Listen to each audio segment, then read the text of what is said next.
running late. Hello, everyone. Thank you for coming out tonight. Running a little bit late here. We have enough for form. We're good. This is a regular scheduled council meeting. City of Roman Forest. Thank you all for coming out. And what do we do first? I'm still new with this. Say the prayer. Say the prayer. Everybody, please stand for the invocation. As what? Will you bow your heads and pray? Heavenly Father, thank you on behalf of all who are gathered here today. Thank you for the ability to be involved in useful work and for the honor of bearing appropriate responsibilities. I pray for our Mayor Pro Tem, Council, and for the various levels of city officials, and in particular this assembled council. I pray for the agenda set before them today. Please give the assurance of what would please you and what would benefit those who live and work in and around our beloved city of Roman Forest. I pray for our military currently serving and for those who have served. Excuse me. And I also pray for our police who protect us unselfishly. In your blessed name, I pray. Amen. Amen. Join me in pledge to our flag, of our country, and our state. I pledge allegiance to the flag of the United States of America and to the republic for which it stands, one nation, under God, indivisible, with liberty and justice for all. I honor the Texas flag. I pledge allegiance to Texas, one state, under God, one and indivisible.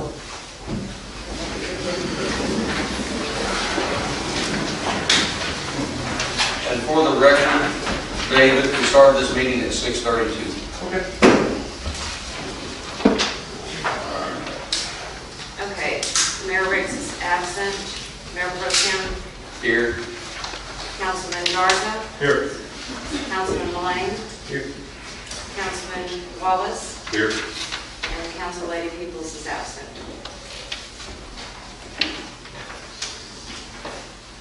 All right. Citizens to be heard. Diane Saunders.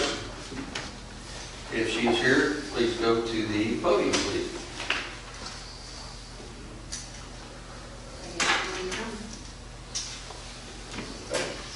We'll just check that if she shows up. She can. Jerry, you're up. Thank you. Oh, boy. That's okay. First, and I'm going to talk real briefly about the burn ordinance because I've been talking with Jennifer some. And first thing I want to do is I've read both the state law and I read the ordinance, and I want to compliment council for doing the best job you could to write an ordinance under what is definitely a difficult state law to deal with. And I say that based upon a couple of passages. One is about wind speed. And that's just kind of a nitpicky thing because the weather people can't even say how fast the wind is blowing unless they've got a gauge right there. And what this says is if you're below 6 or more than 33 miles per hour in wind, you can burn. I go out, if the wind is not blowing, I burn, or I used to. If the wind is blowing, well, if it's blowing too hard, it's going to blow embers over. I don't burn because I don't want to be the guy that sets the forest on fire. So, but my real problem is with the area in the ordinance says permission of, you have to get permission of those who live within 300 feet. I'm lucky, I only have 4 people, and I can go around and give them a little letter. And they'll give me one saying we can burn, but that's not the issue. The issue is if you have somebody that lives over by the edge of the city, to get within 300 feet, they're going to have to go over into, excuse the term, Little Mexico over there. And if somebody is doing something over there that they don't like, this puts that person's life at risk because he's not going to get shot.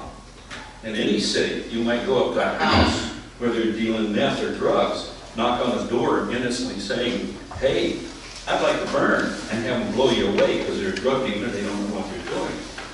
Or a young mother who may walk up to a house with a sex offender, knock on the door, and you never see her again. So these are my issues with that 300 feet. And I would encourage the city to go back to the state and file some kind of grievance or whatever you do about that particular passage. And I think Jennifer's going to talk more about this. There is another passage in here that might fall into that comment. When all this began, you know, we have a select group of citizens in here that want us to burn. Okay? You can't please everybody. I mean, it's just, so we had to go to the state and say, this is what it is. But, as you said, little Mexico, I have taken Montgomery County Health Department back there to look at the living conditions. I have taken your state senator today, Brandon Clayton. He told me he's going to do something, he ain't done nothing. Never heard from him again. Nobody wants to address the problem next door. Nobody. And we have written the governor down. The only person that replied to me was our congressman. I think y'all have done an excellent job on that. You've done everything you can do. We sent petitions to them signed. But my whole concern with this is that this law requires people to go knock on somebody's door over there, or somebody at a drug dealer's door, or a sex offender's door, to get permission to do normal maintenance. And Well, to me, that's just not right. Jerry, we can run into this. And Now, I could be wrong about this, but this is what I think.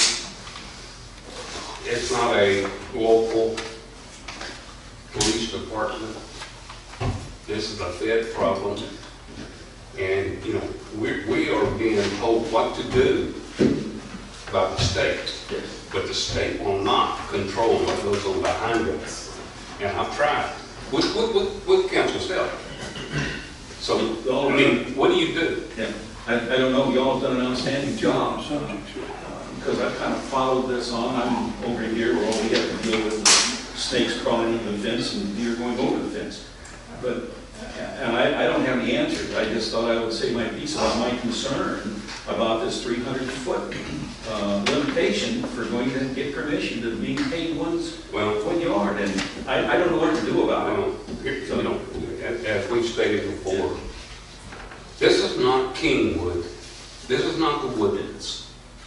But we still have citizens that live within here who pay their taxes, and, you know, so we just had to come to a happy medium, I guess you could say, and we had to just follow what the state says. Yeah, so I mean, we were handcuffed, and you don't have a choice. You did what you needed to do, and I don't have an issue, that's why I say I'm confident, because it was a hard decision.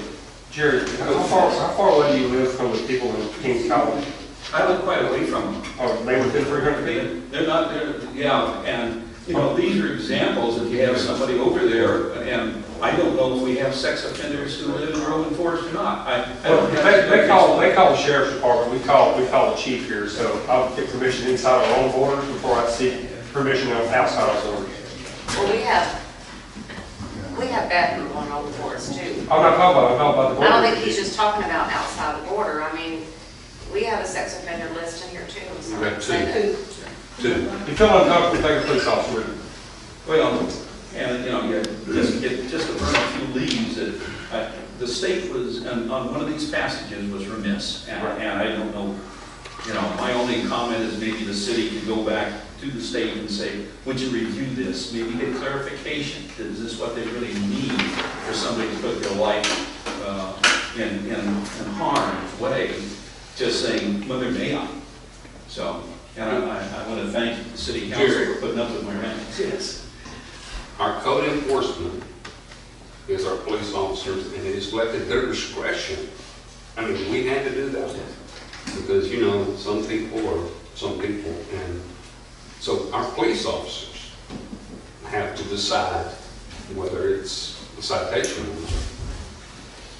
Jared, Yes. thank you for telling us that we did right, because we did have to go by honestly. No, I think. Anyway, but I agree with what you're saying, maybe we need to go back and ask about the 300 feet. Maybe. I think that law was probably written for more rural areas. We really didn't have any trees. We might get educated here in a minute, because Jennifer is here with But us. I've talked with her a couple of minutes, and Okay. she clarified some things I didn't understand, and so I'm looking forward to the presentation. I want to thank y'all for putting up with my rantings and ravings. Well, you can sit down now. Be great, Eric, thanks. Okay, the next thing we're gonna do, citizens, is we have Jennifer here from TCEQ, Texas Commission on Environmental quality. Quality, and she's gonna educate us on state law, if I'm not mistaken. Okay.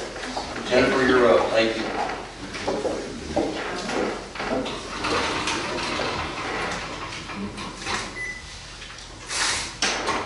How do I get my name on the list? What's that? How do I get my name on the list? I didn't get his name on the list. He wants his name on the list. Probably too late. No, but I'll recognize you if you have a question after this, sir. No. No, sir, after the presentation, I'm Oh, over. yeah. okay. Yes, sir.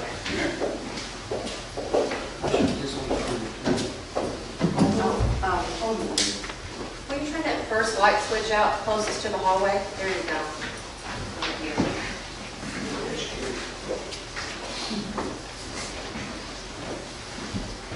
All right, so how's everyone doing tonight? Is anyone missing the rodeo tonight? I think it's Tim McGraw tonight. Jennifer, girl? No, sir. I will recite him today, I know so. it's You nervous? Hmm? You nervous? A little bit, yeah. It's technical presentations, so, you know, gotta know my stuff. But thank you for having me, and thank you for coming out tonight, and thank you to the City of Roman Forest for having me, and David Mullane for inviting me. Again, I'm Jennifer Annaling, and I work with the Texas Commission on Environmental Quality, TCEQ. We're the state's environmental regulatory agency, and I'm here tonight to talk about outdoor burning in Texas.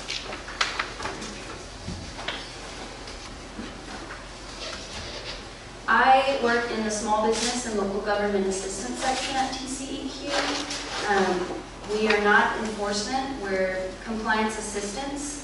So we can provide one-on-one assistance to small businesses and small local governments in understanding all environmental regulations, so air, water, and waste regulations. If you know of a small business, or if you're a small business owner, feel free to give us a call or go to our website to learn more. My group is not enforcement, so our assistance is free and in most cases confidential unless there's already a violation or a pending enforcement case with your business. That being said, I want to point out that I'm not an expert in the outdoor burning rules, but I can help you understand the rules. And I would not be the one to go to if you need final say on whether you can burn. And this presentation tonight is meant to be an overview of the rules. And if you have any questions, I'd ask that you wait till the end of the presentation. And if you have specific questions and you're really trying to get at whether you can burn or your requirements, give me your contact information, and if you want, we can set up a meeting to really discuss your situation. I don't want to give you a hasty answer.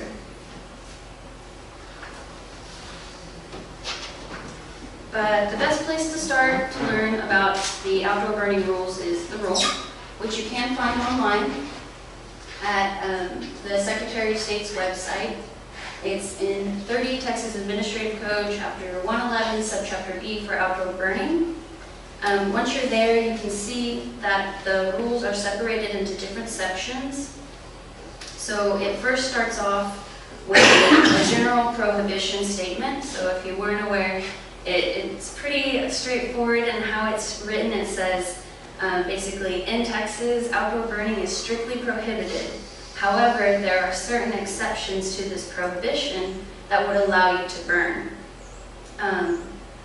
And you can see it lists some of the exceptions. And then, if you think you fall under a particular exception, which most likely y'all are falling under the one for disposal fires.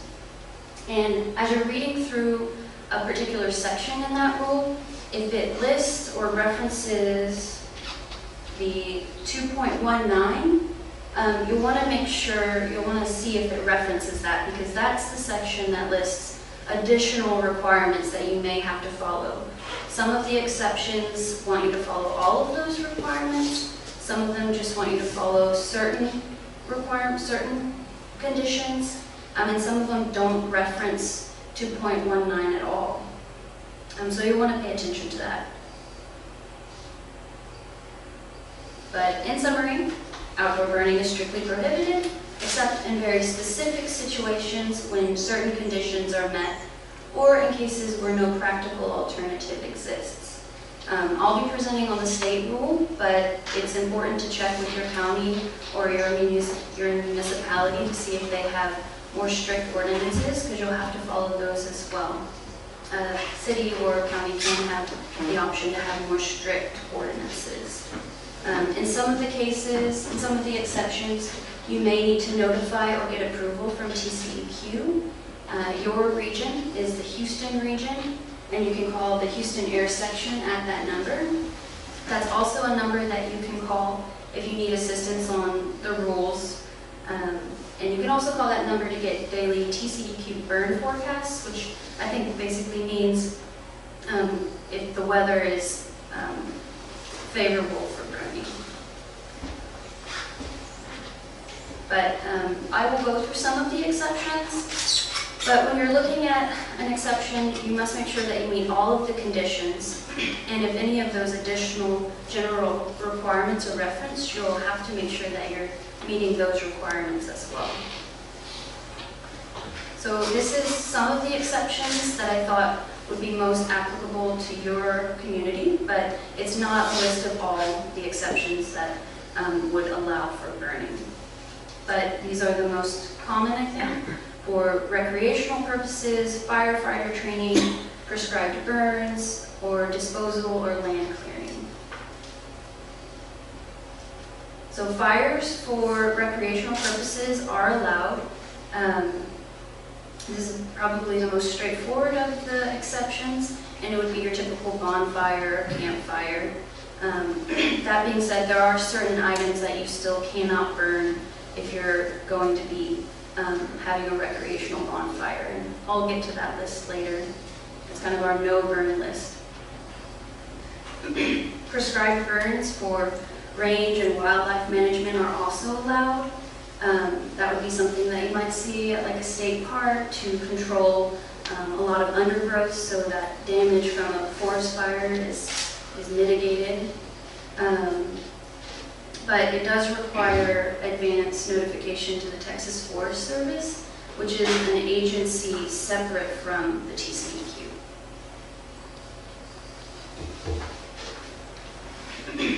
Now, domestic waste disposal. This is probably where the most miscommunication, misinformation comes from.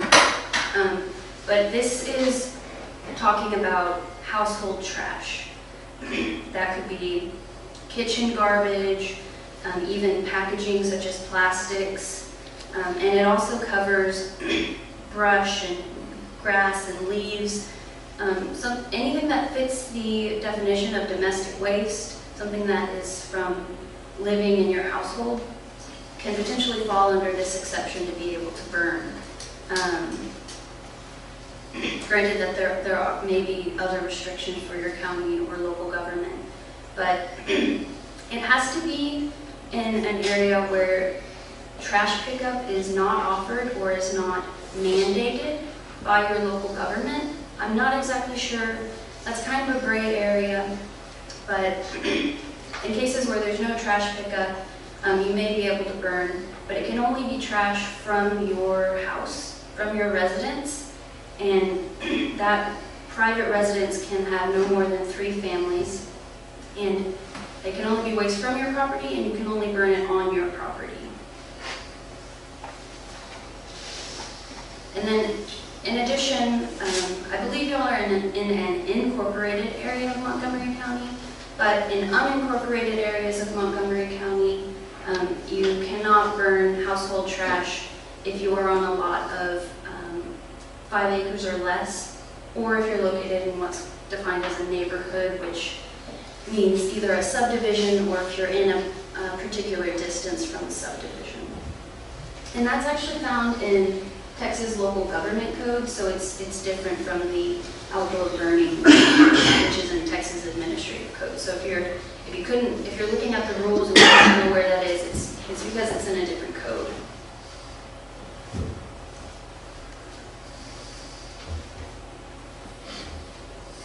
Okay, so there are some other exceptions for on-site burning of plant growth.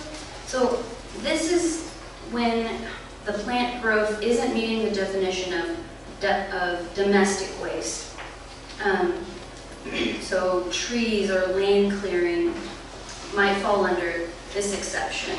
But there are differences for different counties. So when we're talking about air pollution, we define counties as attainment or non-attainment, specifically for different types of pollutants. And what that means is a county may not be, there's a certain standard for example, ozone. There's a standard for the air pollution.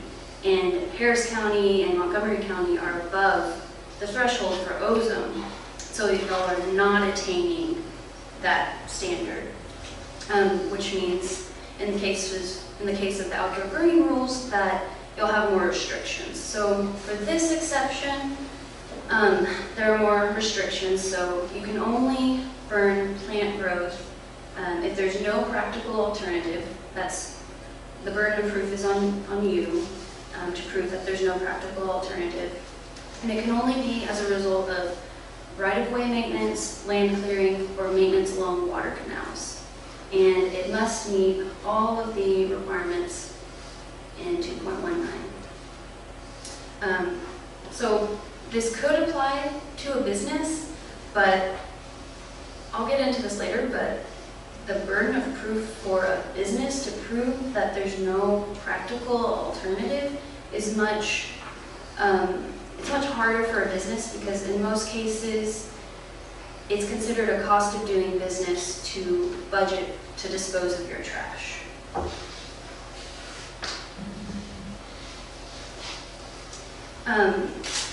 A city can also choose to may be able to burn if any plant growth is causing a public health hazard, but that would require approval from the TCEQ, and you'd have to demonstrate that there was no practical alternative, such as, I'll get into the practical alternatives later, but mulching, composting, landfill disposal.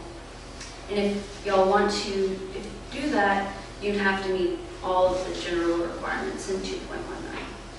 2.219? Am I saying that right? And so commercial waste, there's a definite difference in the rules between how an individual can manage their waste and how a commercial business can manage their waste. In most cases, a business cannot burn their waste. Again, it's considered a cost of doing business. You're responsible as a business owner to manage your waste. So even if you have some tree limbs or branch trimmings from your business, from maintaining your property, you still would not be able to burn. Very severe cases where a business can burn include cases such as controlling diseases from a diseased animal, or a veterinarian business, or for agricultural management, such as on a farm. This is the absolute prohibition list, the kind of the no burn list. So, for example, even if you meet the definition for the domestic waste and you can meet that exception, there's still certain items that you cannot burn, and it's listed in that exception. So it includes tires, furniture, carpet, electrical wire, appliances, and then other items that may be listed that you cannot burn are any treated lumber, asphaltic materials, explosive materials, chemical wastes.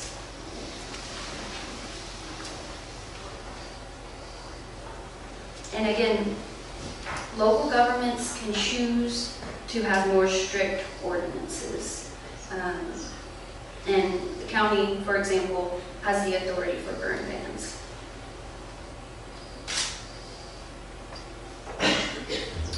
So this is a list of some of those general requirements that I was talking about.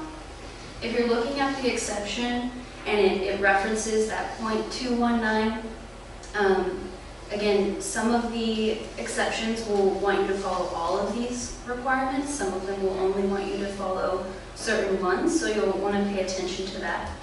But I don't know if all of the requirements are listed, but they include, for example, only burning during daylight hours, making sure that the smoke doesn't cause a traffic hazard, burning during a period of persistent low-level atmospheric inversions. So I believe that's something that if you're confused on that, you can call TCEQ to get the TCEQ burn forecast, and they will be able to let you know.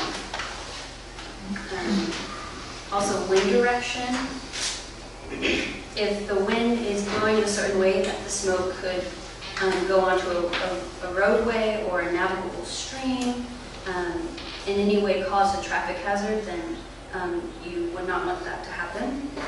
It says that wind speed should also be between 6 and 23 miles per hour. And then there's the requirement to burn downwind of or at least 300 feet from neighbors unless prior written approval has been obtained from your neighbors. And then if the smoke does happen to affect any roads, posting flag persons on those roads. And if you're not meeting those conditions, it's your responsibility as the person that chooses to burn to make sure you're meeting those conditions. If you don't meet those conditions, your approval to burn can be taken away, and any damages that come from your choice to burn, you're also responsible for that as well. And no matter what exception you meet, you still cannot cause a nuisance to your neighbors or cause a traffic hazard. If you're reading through the exceptions and your situation doesn't seem to meet any of the exceptions, you may still be able to get approval to burn, but you would need to submit a written request to the executive director, basically TCEQ. And then after they review your situation and if you can determine or demonstrate that no practical alternative exists, they may grant approval for that, your situation. I think an example of this might be if a city, if there has been a hurricane that has come through and there's tons of debris, and there's no practical alternative to get rid of that plant debris, they may be able to fall under this. So these practical alternatives, these are examples of alternatives that you may have to demonstrate that you cannot use, or if you are an individual and you don't want to burn and you're looking for some other choices, some other options, you could consider, specifically for plant debris, you could consider composting, mechanical chipping or mulching, taking your waste to a landfill. There's also the option for hiring an air curtain incinerator, and also known as a trench burner. It's specifically for burning wood waste. So some landfills actually have a chipper on site. You may want to check with your local landfill to see if they have a chipper on site, maybe that y'all could use. The air curtain incinerator, there's some pictures of what it looks like. It's kind of a structure in the ground, and they have wind that blows over the top so the smoke kind of recirculates through the system. But it's specifically for burning wood waste. And if you do hire someone or you're looking to operate one, it does require a permit from TCEQ. If you feel like someone is illegally burning or if it's causing a nuisance, you can submit a complaint either to your local air pollution control office or to TCEQ. Your region is Region 12, Houston. And you can call that number, or you can call the hotline number that's listed. There's also an online form that you can submit. Most of everything that I presented today, and even more, is in our outdoor burning in Texas guidance document.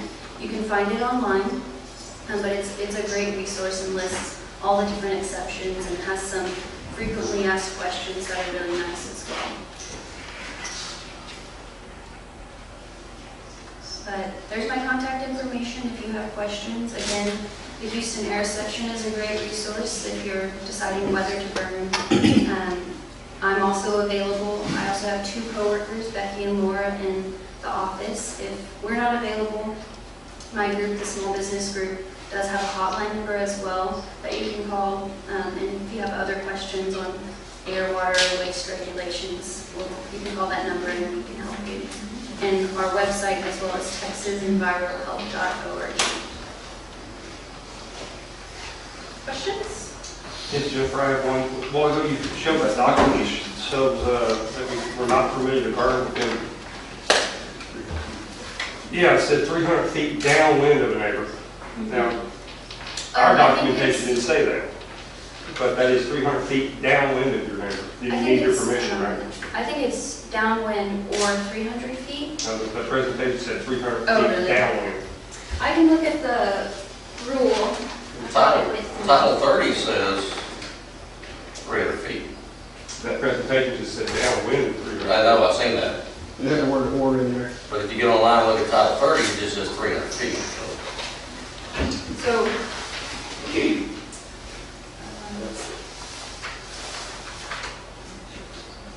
burning, and this is if you'd have to look at the exception that y'all are looking at, but if it lists the .219 requirements, it's 2.219 parentheses 5, and it says burning must be conducted downwind of or at least 300 feet, 90 meters, from any structure containing sensitive receptors located on adjacent properties unless prior written approval is obtained from the adjacent occupant with possessory control. So burning must be conducted downwind of or at least 300 feet. And I do From want sensitive receptors. Is it both? Is it both, or is it going to be 300 feet downwind? And It it's not said downwind. or. It said or. Yeah, so it's both. It's both. downwind Of sensitive receptors. from any structure containing No. sensitive receptors. What did you say before that though? Burning, I can repeat it. Okay. Burning must be conducted downwind of or at least 300 feet from any structure containing sensitive receptors. Yes. So see, that's where, I guess that's people, sensitive receptors. yeah, it's people. And I think there's a definition for that. I don't know if it's listed here, but there may be some guidance in that guidance document that I mentioned. Well, the reason why I'm asking for it, because it's obviously it's downwind, it's going to affect your receptor, your sensitive receptor, your people. But if it's not downwind, does that what? If it's not downwind? Yes, it does. It's downwind or within 300 feet. It's going to be both. I'm just looking for a loophole here. I'm not helping you. Okay, I got you. I think there's the option there. Okay. Well, if I ask you, somebody else is going to pay them too, so. But we all caught that. Okay, and I did catch that. Yeah, First sorry. question for you. Sure. Most of us in here live on lots that are less than 3/4 of an acre. Okay. We're 300 feet close to everybody. How do we burn leaves and limbs and little things that we pick up out of our yard? Well, I believe that leaves, grass, anything that's on your property, on your private residence, that is considered domestic waste. So would fall under the domestic waste exception, which is, it's under the exceptions for disposal fires. Okay, yes. It's .209 parentheses 1. And I did want to point out that at least for state rules, those general additional requirements are not referenced in the domestic waste exception. So it's not, so the things that I listed are not necessarily required to be followed unless there's a city ordinance or another ordinance that has more strict. And we don't, we adopted the state ordinance is what we did, to come in compliance with the state. So if my residents burn their leaves and their limbs and their twigs that they pick up out of their yard, they're not in violation of state law. No, but I did, from reading your ordinance, I have to look at it a little bit closer, but the impression that I got was that the ordinance requires, y'all's ordinance requires them to do that. Them to, Get the requirement that requires you to get a waiver, I think it requires, so that's almost, having that in there is almost a more strict ordinance. So we didn't have to have that in there, did we? At least not if you were following state law. Okay. no, I don't think so. We didn't have to have We didn't have to have that. That's what our attorney said. Maybe the attorney can consult the state. We told the Well, attorney you we had to have. can look at it a little closer, Please do. but that's my impression. Yeah, 'cause that's kind of hard, you know, you go to your neighbors every couple of weeks if you want to burn, and And, I mean, I'm assuming that y'all are following that domestic waste exception. Directly, we just have to charge this ordinance. Well, apparently our attorney thought we needed to get a waiver from our neighbors. And we're saying we didn't have to get a waiver from our neighbors. It's not referenced for domestic waste. I was thinking, I mean, kind of, Well, we'll have to you know, look at it. hang the line. Yeah. I guess another question is, as a city, we're not allowed to burn, as a city picking up limbs in the city that drops, which is good. even if it's, No, go ahead. There's you know, the, 3, 4, 5 acres away from everybody. there's the exception if it's a public health hazard, but no practical alternatives can be available, and you would need to get approval through TCEQ. There's also, if you really want it, you might be able to try the last one that I said, where you could submit a written request to TCEQ, but from what I've heard, those are very hard to get approval with. And then there's also there's options for designated burn sites, but that's only for counties with 50,000 or less, I think. So I don't think y'all would fall under that. But yeah, as far as I'm aware, it can only, y'all can't burn unless it's a public health hazard. And even then, I think it's only once every 2 months or something like that. Well, that's what I'm saying, we wouldn't need it, you know, that's probably would be once every couple of months if we did need to burn. Okay. Council, if y'all are good, I will take questions from the audience, but if you're gonna make a statement, you need to come to the podium. If you have a question, raise your hand, I'll recognize you. Yes, sir. Yeah, I was gone for a few months and I came back and after living here since '87, all of a sudden we got a burn regulation. And was this on some ballot or something, or how did this come about, is my question. Was it a handful of people that didn't like what was going on, that had forced you folks into making some kind of decision that affects everybody else? I don't know how this happened. You know, where is democracy here? A handful of people override that's like the judges out in California. The state votes for something and one judge says, you know, we're going to overturn that because we don't agree with you. And I just want to know how this thing came about. I think the chief would probably answer that. He done most of the research on that. Yeah, actually, Chief can answer this better than I was fixed to answer. Yes, Chief, go ahead. Yes, I'm up here.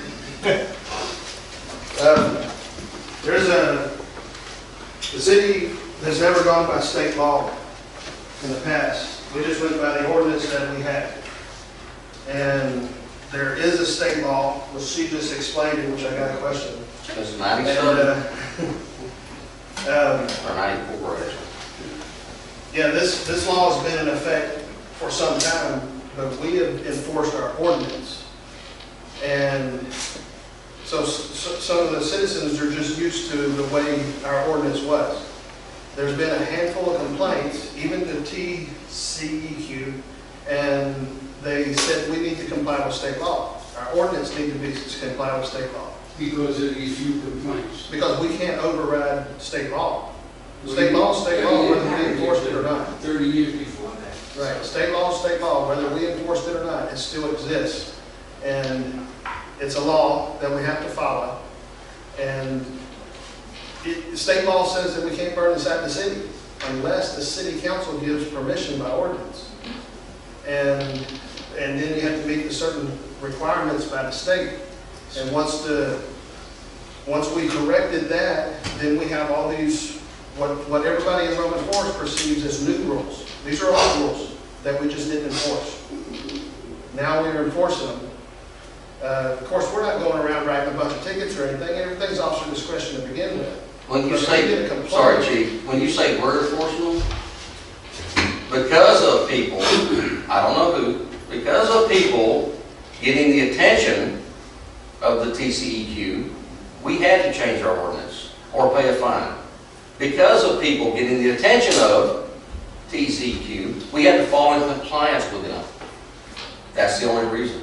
We have been under the state law since 94. Am I right, Jennifer? 97, 94? I'm not sure. I think Okay, that it's was- somewhere there. Yeah, it's somewhere there.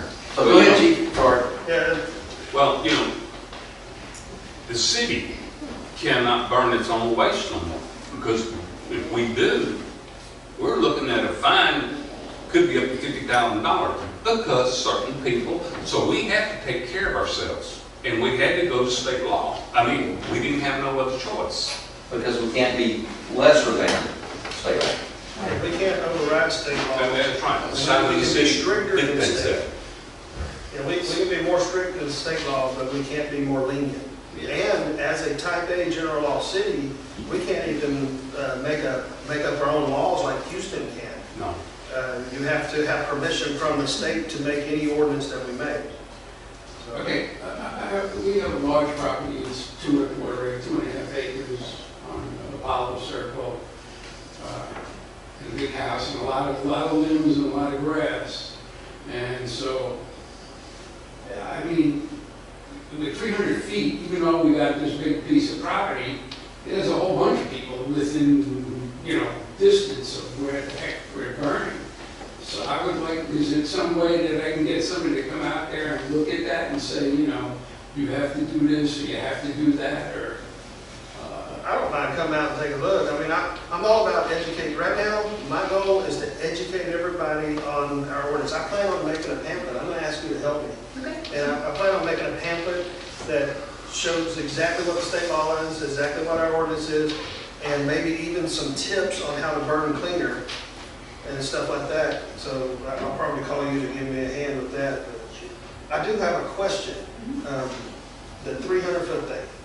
I read it in the law where it says you have to burn within 300, I mean, you can't downwind of, anybody downwind or within 300 feet of the fire, and you have to have permission to burn, right? And then I heard you say this a minute ago that leaves, sticks, tree limbs and stuff like that are exempt from that? Domestic waste is. It's considered domestic waste, so it would fall under the exemption to burn domestic waste, which means that you could burn it. So I can show you. So exceptions for disposal fires. This section right here is specifically for domestic waste. And so it says it includes things such as kitchen garbage, untreated lumber, cardboard boxes, packaging, including plastics and rubber, clothing, grass, leaves, branch trimmings. So this, if it's generated on your property, it would be considered domestic waste, or if it fits the definition for domestic waste. But you can see that there's no reference to .219 in this right here. Whereas in other exemptions, it'll reference that you, like, right here it says, you must follow this requirement in .219 related to general requirements. But that's not in here. So I should ask our attorney for an interpretation. Yeah, exactly. That's what I was gonna say. This is where. And we can amend our ordinance If needed. if needed. Yeah, if needed.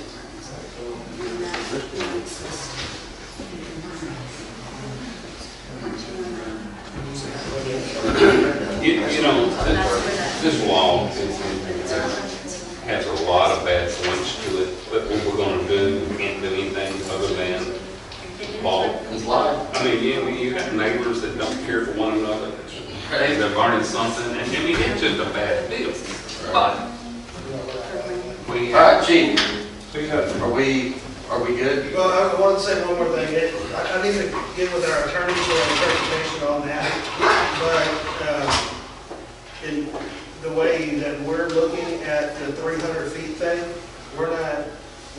if somebody complains that lives within 300 feet of your house, we won't tell you who it is, but we'll tell you that somebody's within 300 feet of your house that has complained, and then we'll handle it from there.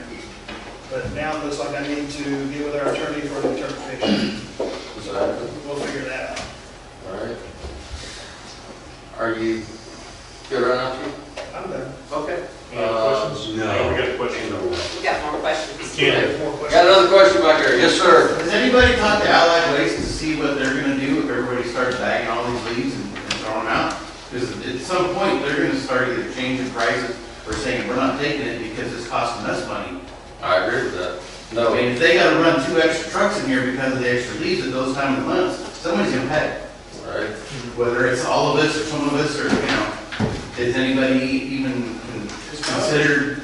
It's my understanding of their rules that they allow you 3 containers. Is that right? I don't know, I asked the driver when he came past my house, and he said, it's already to the point where they're getting full up. And if they're gonna have to come back in, he says, that means they're gonna have to bring another truck. Well, the quotes that they get for the trash prices, which is what's going on now, if they're gonna bring in more equipment, obviously the price is gonna go up. And it's gonna be, they're getting charged more for dumping those kinds of waste at the dump. I just wondered if anybody contacted them to see if that's a possibility. Well, we have it, but good for everybody here. They can't go up on their prices until their contract's up. That's a good thing. So we're good there. But I agree with what you're saying, and I don't believe in putting that stuff in the landfill anyway. All right. Okay, another question right there? Yes, sir. The residents that live along Athens, okay, we fall within 300 feet of our neighbors. They're not coming over and asking us for a waiver. So can we, should the Roman Forest, do they fall in the EMJ? ETJ. Yeah, maybe. I'm glad to go over there and shut their fire down. I mean, well, they're burning plastic and garbage. Oh, yeah. it's not that they're burning. Why don't we call her? All the plastics, the tires. She's not code enforcement. But she can tell us who it is. So I'd like to ask the state up there, I mean, state law applies to everybody. When is the state going to go back there and start enforcing that law because they burn? When you file a complaint, Well, you're welcome to do Well, so. our city needs to file a complaint. Well, it was said, well, ago, I believe, unincorporated or held under a stricter, Incorporated under Yes. the stricter. Unincorporated areas. unincorporated. Is it unincorporated? We are incorporated. Our neighbors are not, Uh-huh. and they're burning household trash. Yeah, so unincorporated areas cannot burn household trash on less than 5 acres or within 300 feet of a neighborhood. Who enforces that? I believe that's a state requirement. I'm not sure though. It's under Texas local As I stated government. earlier, I have I'll check contacted with the that. state. I'll see if Law enforcement. TCEQ, but outdoor burning is under TCEQ, so I'm sure that they could go out there as well, but I'll check on that. So would it be a stronger statement if the city of Roman Forest filed a complaint on behalf of the citizens here? I mean, if we call down there, we know we're not doing nothing. Yeah, because Jennifer's gonna find out some information for us, and we may just do that, right? There was an online form that you put out that she put on the screen. And you can always call too. If you'll give me that presentation, I'll put it online, but on our website. Would you like me to go ahead? I can just leave it. Yeah, just put it on my desktop. That'd be great. You know, also, all of us homeowners within this city, use your common sense. You know, you get 48 yards done, burn it. Don't burn the whole daggone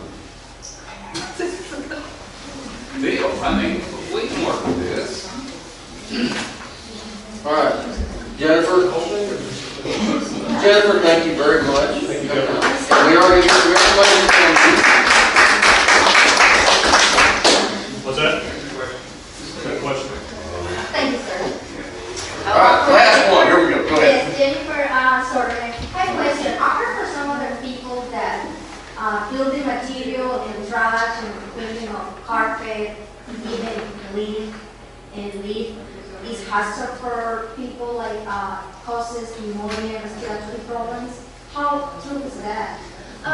So for that domestic waste exception, even if you're able to burn household trash or leaves, there's certain materials that you cannot burn, such as tires or things like that. Well, carpet was listed. Yeah, carpet, electrical wire, and those are things that you wouldn't want to burn because they could release toxic chemicals into the air.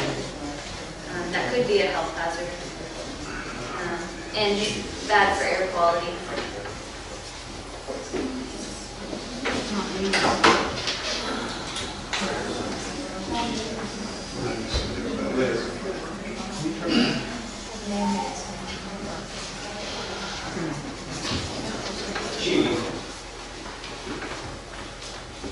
Go ahead, Chief, you got a question right there.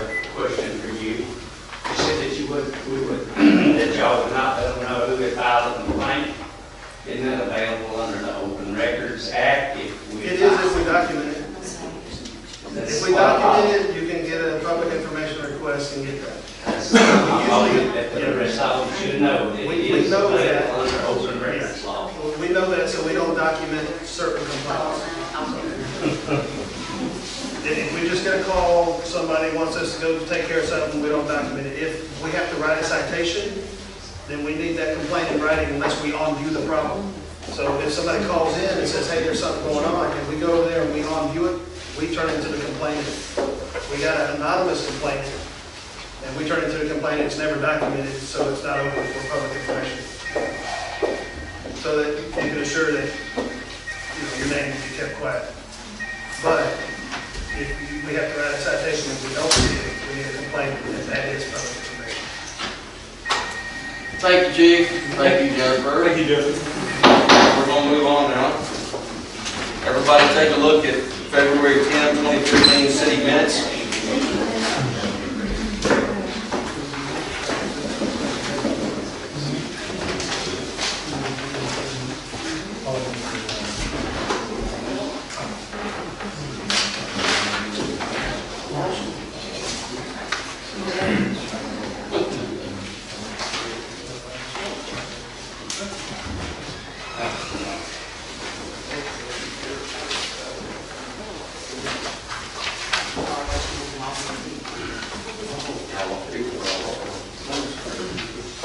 Thank you very much. If y'all have any questions, feel free to contact. Thank you, Jennifer. Thank you. Thank you. Wow. Make a motion that we accept February 10th city minutes. Motion by Councilman Garza to accept February 10th, 2015 minutes. Second, David Mullane, Councilman Mullane. Any more discussion? All those in favor of accepting the minutes, Unanimous. Okay, council, take a look at February 18, 2015 minutes.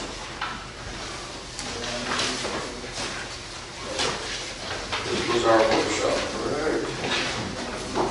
Yeah, this was our workshop, council, and we will be voting on these changes.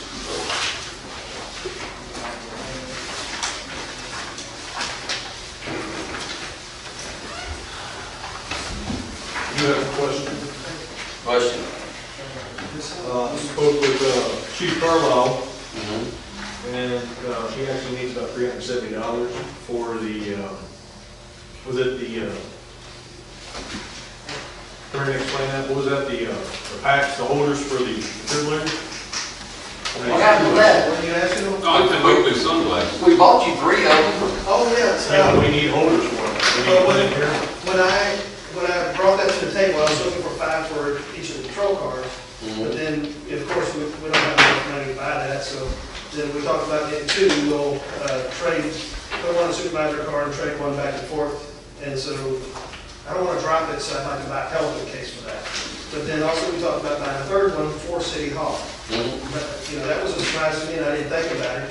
There's a mount, a wall mount that you put that in. So it's just not sitting on the counter. You put it in a wall mount, it says AED and all that stuff on it. That's like, I don't know, 100, whatever total I said earlier. I think total for 2 would be around 370. Yeah, one for the wall case and one for the carrying case. So if I can get like 370 extra on top of that, then I can buy all the stuff that I need. Well, how much did you get in the workshop? Yeah, I know, I'm looking for that. It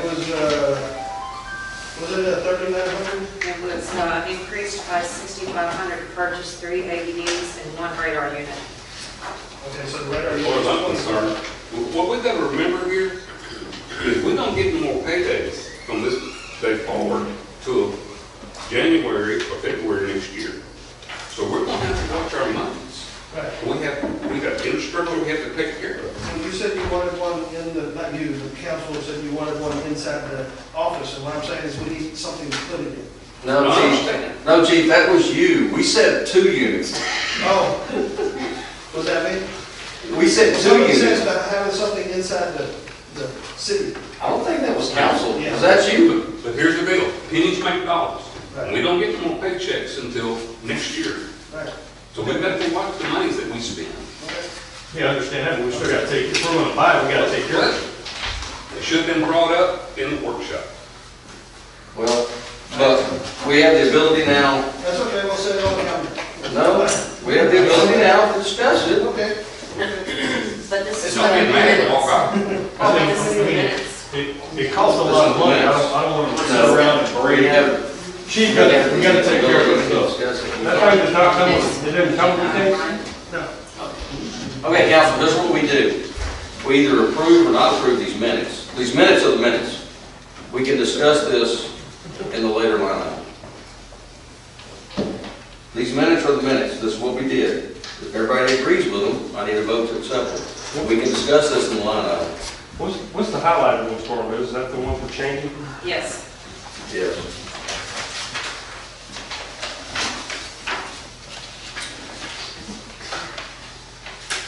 And that's on the next line item.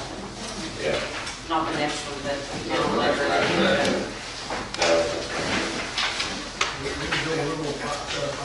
Which one of these is for the new camera? We're not on that agenda item yet. So, we're on approval or not approval. Special council meeting. I'll make this motion to approve the special council meeting. Motion by Councilman Lane, approved minutes, February 18, 2015. I'll second that. Second, Councilman Wallace. Any more discussion? All those in favor of approval? Unanimous? All right. Item G, regular agenda items, old business. Deliberation, possible action concerning satellite system installations on residential lots and related matters as requested by citizen Mike Manella. Wasn't you supposed to look into that for us? I did.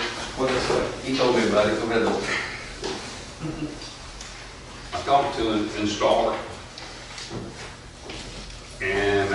Tim White, they had put these pedestals, whatever you want to call them, in the front yard of this residence.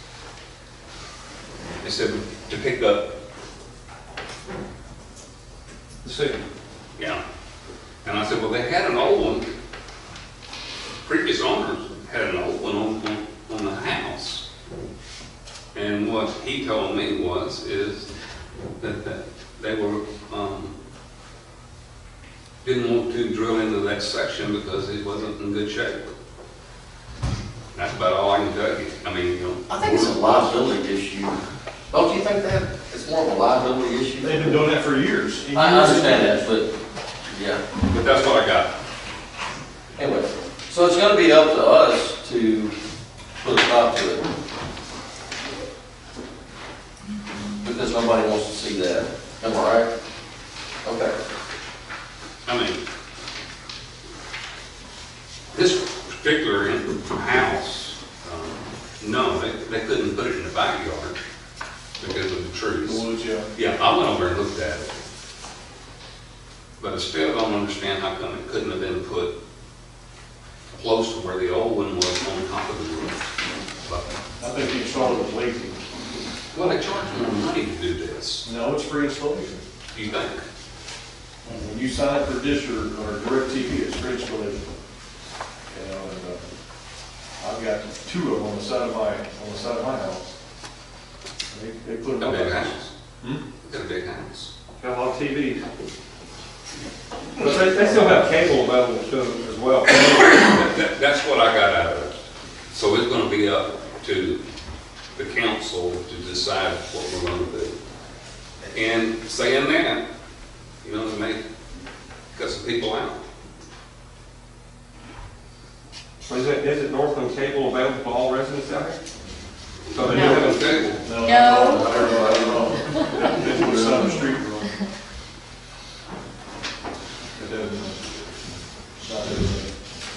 Well, what do y'all want to do with it? I think we should table it until we research it a little further. I mean, because, I think personally we need to look at our ordinance that restricts things in the front yard, and we need to add this to it. And that's the one, it's the same one with the fences, we need to add this to it. So no, I don't want to table this, I want to change this to the next meeting, and we need to review and amend, and I can't think of the ordinance number, we just worked on that too. The fence ordinance. Yeah, because that addressed things in the front yard. I like that. Yeah, so it's, my opinion is, let's not table this, let's change this to amendment of that ordinance. Okay, okay. So no action on this one, I guess? All right. I make a statement about satellite dishes. If you have to, Jerry. I do, because I know the guys who went out in the front yard. Mhm. It's over to the side, you can't see it, but there was a good reason for putting it there. The old dish was a small dish, the non-HD dish. They're small dishes, they're 18 inches. The newer dishes, based upon how many satellites or its dish, could be 36 inches across. Mine's on a stake because when you put a 36-inch sail on top of your roof, and we get winds out here of a hurricane, that dish is going to leave. I mean, you just bolt it in the wood, and that becomes then a larger So sail. you replace it. And well, the problem is the rain you get into your house when it removes the Well, ditch. shingles go too. So that's Well, exactly. and that's gonna be part of what we look at, Jerry, you're right. Yeah. In this one residence what we're talking about, where we have it blank from, they don't have one, they have two. They got a short one and a tall one. Jerry, I think if it pulls the dish out of the roof, I think it's gonna be the least of someone's worries. It's gonna do a lot more damage Well, than just the dish. All right. Okay, council, moving on. Be no action on G1. Old business, G2, deliberation, possible action, access to City Hall, city offices. We have bids to change all the locks out on City Hall, reissue keys at council's discretion on who should have keys. First thing we need to do is get the locks changed. What book is Oh, it says locksmith quotes. Locksmith Quotes? Thanks for that. Okay. Yeah, here we go. There you go. Alright. So, we just have to decide which company we're gonna go with here. I thought they have 3 companies, but there were a couple of companies that didn't answer their phone. No, that's fine. And these prices do include labor, Yes, parts, turnkey. yes. Anyway, doing the kitchen door too? The kitchen door would be another $30. Okay, so on top of that 300, on this one, we would add 30? Right, Okay.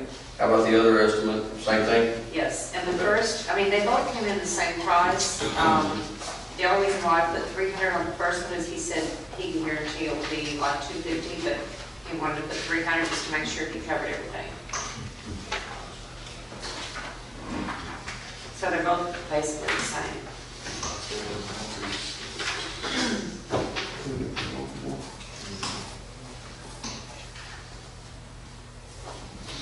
So this changes all entryways to City Hall It changes these doors and the front door and gives you a and gives A way to get out? A way to get out. Without a key? Without a key. Okay. And we'll add $30 here, and it changes 4 doors inside Inside. City Hall. Does not change your department, correct, Chief? You're good? Okay. Okay. So we just need to know which bill we're going with. I'll make a motion that we do this. We have to change all the locks because who knows when these locks will change? And who knows who has the keys? And we have personal records in here, we have city records in here, and me saying that, I also think that the mayor, our administration that works in courts, the city should have a key. The police department have a key, and no one else. I agree with you. So your maintenance guy's gonna have to come in here and punch in. The maintenance man doesn't need a key. Well, the offices. Yeah, offices. Yeah, he's talking about offices, Okay, I agree with that. not the general City Hall. Well, I make a motion that we accept Astro Lock and Safe. Motion on the floor, Councilman Garza, accept Astro Lock and Safe. Understand that'll be $330, okay? Excuse me, Councilman Park, can I ask a question? Motion on the floor, hang on just a second. Do I have a second on this? Second. Second, Councilman Mullane. Discussion, council. Yes, sir, go ahead. I can understand changing locks and everything. Mm-hmm. What is the cost of materials versus just going in and rekeying a lock? That's what we're doing. That's what they're, Oh, okay, it sounds like y'all were changing locks out. I'm sorry, just changing the Just Rekey. rekeying. rekey. Yes. Okay. I'm looking at cost of materials and everything else. Any other discussion, council? All in favor? Unanimous? What line item is that from, the maintenance or return? City? Yes. Okay, so the motion was to use Astro Lock and Safe. Did we make a decision on, a motion on who has keys? Nope, No. nope. You're gonna get the locks changed. When can they do that? I'll have to call them and see. I don't anticipate it being very long. Okay, council, we need to, think about how we're going to deal with that. We're gonna have a special meeting coming up pretty quick anyway on some unrelated matters. So I guess we will, at that point, make those decisions too. Okay. Somebody has to have them now. Say it again? Somebody has to have them right after they clean. She's not changing them yet. Yeah, I'll let her know when. Okay. Okay. All right. Next up. Deliberation of possible action concerning hiring the budgeted seasonal maintenance employee for mowing season. Councilman Garza. Well, I know mowing season's right around the corner. I don't know who you guys normally hire part-time help. I kind of brought that to everybody's attention, really just to see when. I'd like to do it around April 1st. to get some summertime help, because that's when things are gonna start growing. I included the maintenance salary budget, so you guys can see how many weeks the summer help, whether you want him to, last year he only worked 20 hours a week. 20 hours a week? Yes. At the beginning of the summer, he made $10 an hour. At the end of the summer, he made $10.50 an hour. Do we have anybody lined up, or are we going to take applications? We do have somebody lined up, the guy that worked for us last year. Hold it up.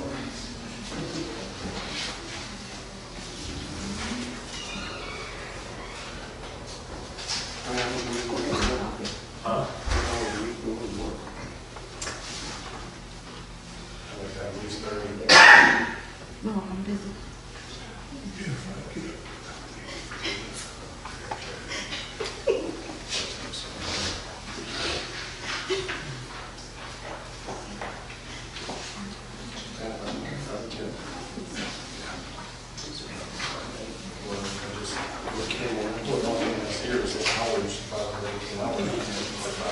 What y'all saying? Well, we're talking about, we're math, we're doing Trying to math. add more Come out, hours. maintenance hours. I'm just curious when it started last year, because it has the weeks and hours that he worked. That'd be the time when he started, and I guess you guys, I guess he quit October 1st, wasn't it?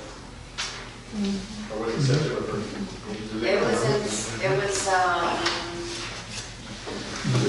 Probably September. I think it was the end of September. Yeah, October 1st.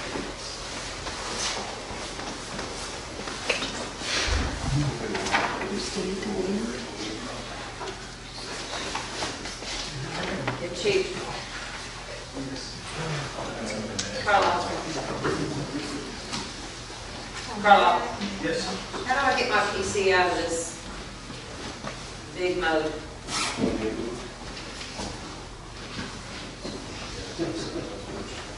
Take off, please, hat.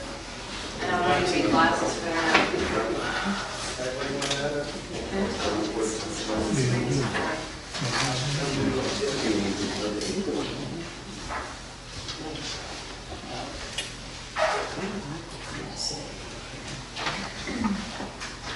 Tony, what do you think? What do you, you said, you mentioned 20 hours. What are you thinking? We have a lot of rain. We're going to have a lot of growing, aren't we? 30, yeah. I'd like to at least have 30 hours a week. Starting, Or actually 32. starting April April 1st, 1st. all the way to October 1st. All right. That'd be 28 weeks at 30 hours, at $11 an hour, would be roughly $9,200. If you carry him to October 1st, you're going into next year's budget with payroll. Well, yes, yes, Yes. and, okay, that's fine. I don't have a problem with that. I mean, hire somebody to do it. And the young man that worked with Glenn last year, they worked good together. Mm-hmm. He's helping me at my house. Yeah. Yeah, they did, actually. I think it's I just, think it's a good call. What was he working at that point? $10 an hour. Okay. Was it 10 or 10? He ended the summer with 10.50 when increases were And- given out. And did a good job, from what I understand. Did the word to give him 11? I'll skip hey. That's $11. Pennies turn into dollars, right? Yeah. All right. What do y'all want to do with this?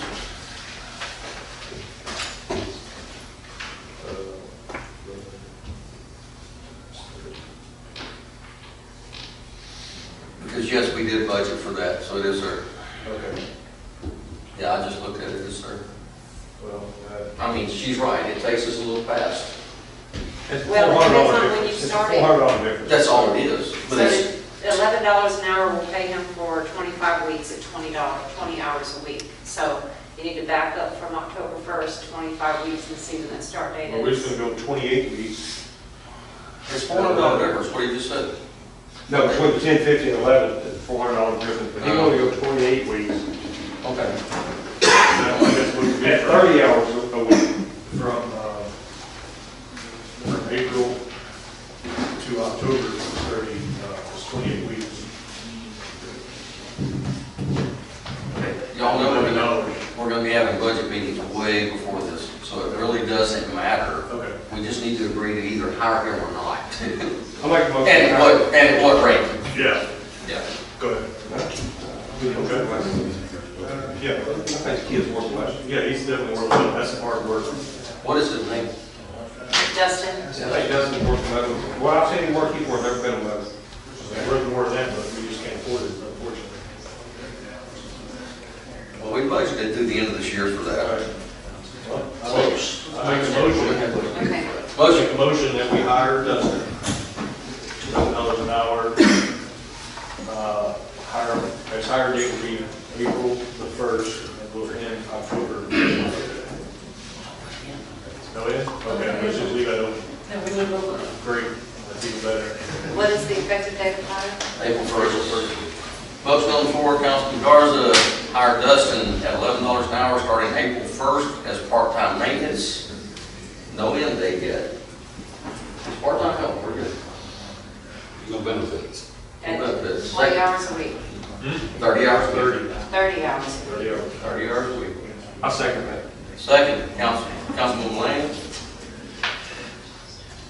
Everybody good with that?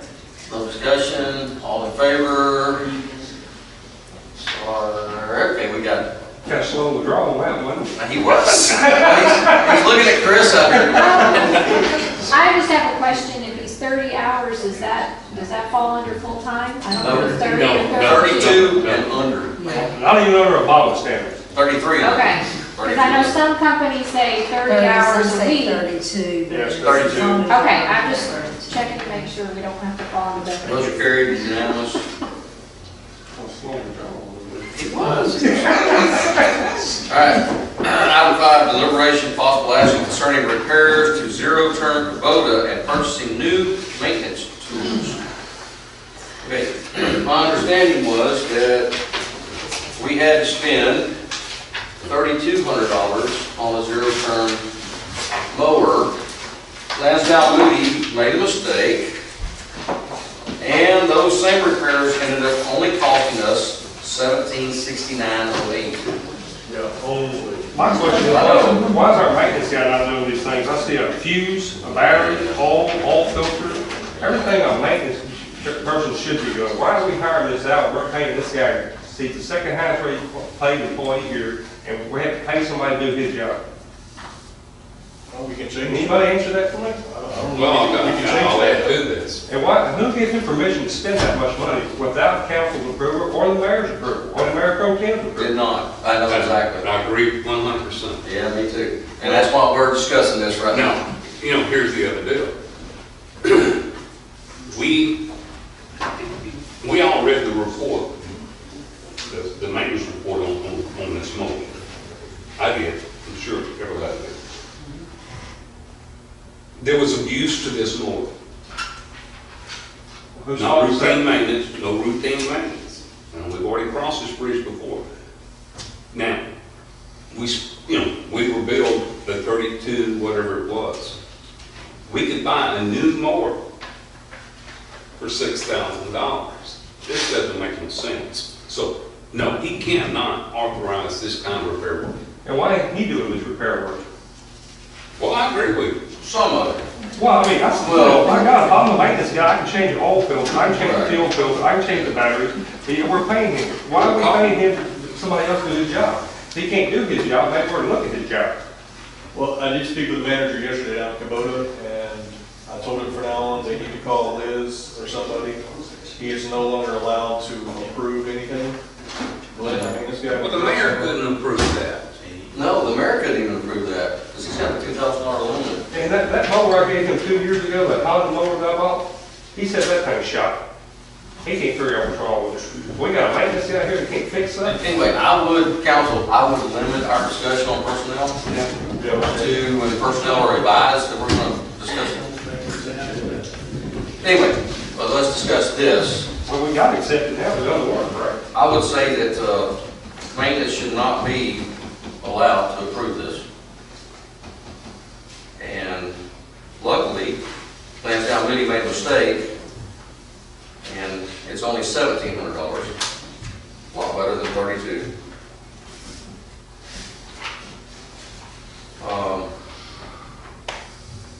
Anyway, where I was going with this is Connie and I were supposed, Councilman Wallace and I was supposed to purchase tools for maintenance. We didn't because of this, because that would have blew that budget item. So that's why we did not go purchase these tools that we were approved to purchase. Yes. That's why we didn't. That's why we're discussing this. Do you want to take this amount out of amount we approved for? Well, we need to see that where we're at now, because this is new. The $1,700 or $1,600 is new to me, because you just found this out. So we need to look again, are we still going to purchase these tools, or do we need to get more approval on this? How much money do we have left? Because this is coming out of. Look at your You know, minutes that were approved from the special meeting and see how much money you authorized It to was spend on maintenance tools. 2,500 if I'm not mistaken. I believe it's 2,500. nobody knew what Tech employees. No, it was 3,000. We were picking this stuff on the columns, and I was in a bucket truck with Glenn, and he told me that. And Mayor Pro Tem called me and said, hey, you want to go this weekend and get these tools? I said, well, he's going to spend $3,200. Right. I remember you telling me that, I'm like, oh, never mind. Okay, back on the 18th, we approved increasing that line item by $3,000 at our special meeting with our grant money. So we put $3,000 into maintenance and repairs for the maintenance department, or that falls under not maintenance, but We put it under tools. yeah, schools. So we put it in 66,500, correct? Correct. Okay. So, okay.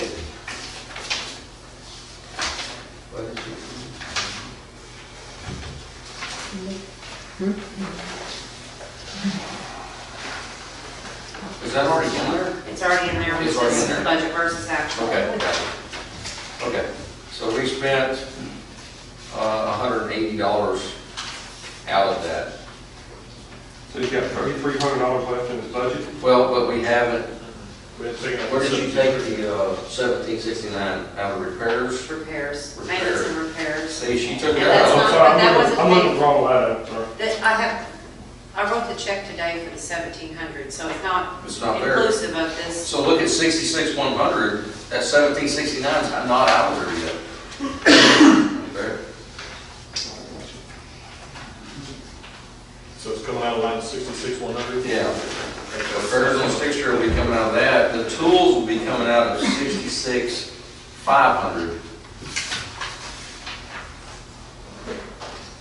As of now, we're still good to do as per what we discussed, out of 66,500. Okay, We don't have to do anything with it, so we're still but good. that's gonna leave him with $319 for the rest of the, For tools, right? for tools.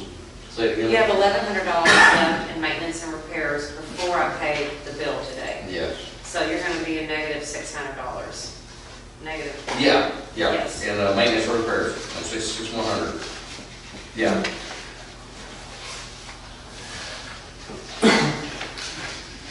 So, that's why Councilman Wallace and I did not go purchase the tools, right there.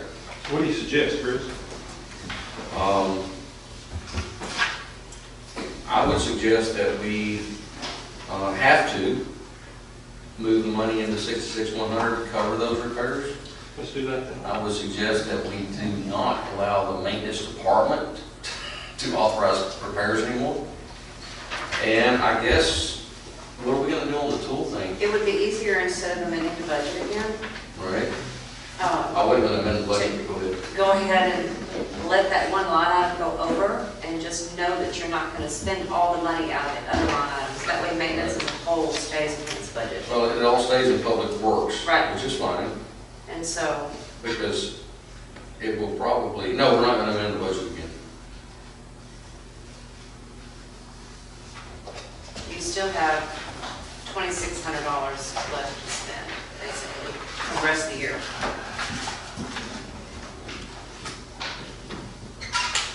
Who knows what's gonna happen? Yeah, I know. Truck might blow up or something. I mean, you just don't know what's gonna take place.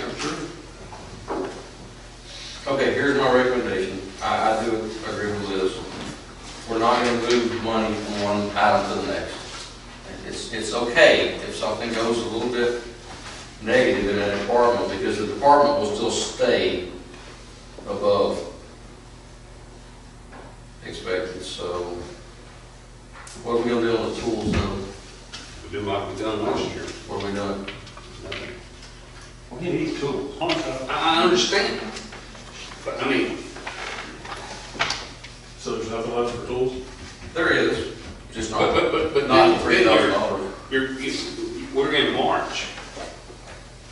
All our We don't tax- get a new budget until November. So, Well, if he don't have the tools, he's gonna have to send it out to you. well, he hadn't had the tools. Wow. No, So let's look and see what the necessities, what he really needs. no, okay, good I idea. agree with that. String, you know, I agree with the basic stuff that, let's keep it up. I agree with that. You know, I think we had, what, air compressor on there, we had a chainsaw. And the trimmer. Large wrench trimmer. Trimmer. Yeah, I've got a trimmer. Some basic hand tools. Yeah. Getting the air compressor, basic hand tools. Now, really, an air compressor he could use for changing the blades. You know, just getting up underneath there, changing the blades. I mean, you know, what we had decided to do was go down and clear it out. Yeah. Get him everything that we thought he might need. Yes. Now, Can't afford it. in Ford. Well, Pawn shop option, like. even after the repairs on the 6 year, we're 2,600 to the good in those two line items. You and I can still accomplish this frugally. Yeah. Not cheap tools, that's not what I'm saying. No, we're not gonna buy cheap. No, we're not gonna do that. What are you gonna do? I didn't invite you. All right, so here, okay, so we're not moving any money, we're not good. I guess that was just for information for y'all then, that's why we didn't do this. Okay. Yeah, I kind of figured I heard. I had I've seen that bill. He had $3,500 designated for tools, won't we just cut it in half? Because we'd have to amend our amendment to How many vote on. I mean, not amend the budget, but just to get $1,500 worth of tools. The air compressor. You know what, council approved up to $3,000, Oh, the three, I thought so. up to. That means we can spend 1,000 or less. So if y'all two are good with that, I know Councilman Wallace and I are good with that, we're not gonna go anywhere near there. And we're gonna inventory the tools, and we're gonna check them out to the maintenance department. And the maintenance department will have to be accountable for them. I'm good with this. What I gotta do with it? He needs to do an That's what I'm inventory thinking check. about. I know, me too. Chris, No action. he needs to do like an inventory each month. I know. We can have council steady what he has, you know, of course, if he loses What something. you need to do is have an inventory. Well, we're gonna inventory. Need a checklist of the tools that we buy. It's not he, it's maintenance department. Remember that. But I said, we need public work, He said we need a we. checklist. Oh, okay. Maintenance department. Yes, we need- Okay. Council, I'm just gonna ask for no action on number 5, that was information only. Everybody good with that? All right. Correct. Move on to 6, deliberation, possible action concerning financing a new zero-turn mower. Well, I guess that's out of the question now. You know, after I'd seen the bill, me and Liz went through the computer and seeing what has been spent on that zero turn. 300 here, 400 here, 1,800 here, now 1,700. You know, it's old, it's got a lot of hours. It's on its last leg. Right now, Kubota has 0% interest for 6 months. You're looking at about $150 a month to finance one, 0%. That way, we don't have to worry about 2 months down the road if something happens. Well, they're not going to Spending. change those interest rates What's in the that? near future, so let's wait for the other leg to burst, and then we'll go get one. Wait for what? Wait for the other leg to burst. You said you want fast work. I think Councilman Walsh is saying, we just paid almost $1,800. Let's just run with this one for a while. And then we'll, I would they're say- not going to change these I would rates. say use this one for a spare. I mean, that's how I would in my company. I mean, whenever you have a motor break down, you can't afford in the summertime for it to be broke down to take up there for them to have it for 2 weeks. How many more have we got? We have that one that's been repaired, and we have another 48 inch. And this is a lot of mowing around here that needs to be kept up. You can't do it with one mower. You know, $150 a month. How much is the total? I mean, if we just didn't finance it? Oh, no, you want to finance it, why not 0%? I'm just asking. It is $8,300. $8,300. What's the interest rate after 6 months? No, it's for 60 months. Oh, 60, Oh. 66, 66. 66. No, 0% for 60 months. How much money the maintenance department got left now? So $150 times, how many months we got We left? only have $2,600. You talking about And we got 4 months left in this, 5 months left in this budget, right? Yeah, you have less than 1,000 in it. It'd be under warranty, brand new, shouldn't have any issues with it. I bought 2 of them. We have I purchased 2 of them last year, and they've got 7 months. over 300 hours on them. I hadn't had any problems with it yet. I have 2 of them. I understand all this, and I'm not trying to make anybody look bad or nothing like that. Yeah. But y'all, this council, the previous council, 3 years ago, we rolled over $7,000 and then we had an AC to go out.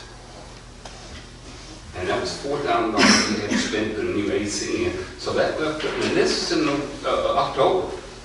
And that left us with $3,000 to pay city bills. And that's why I sit here, you know, doing what I'm doing. Yeah, you're gonna show. Because it was tight.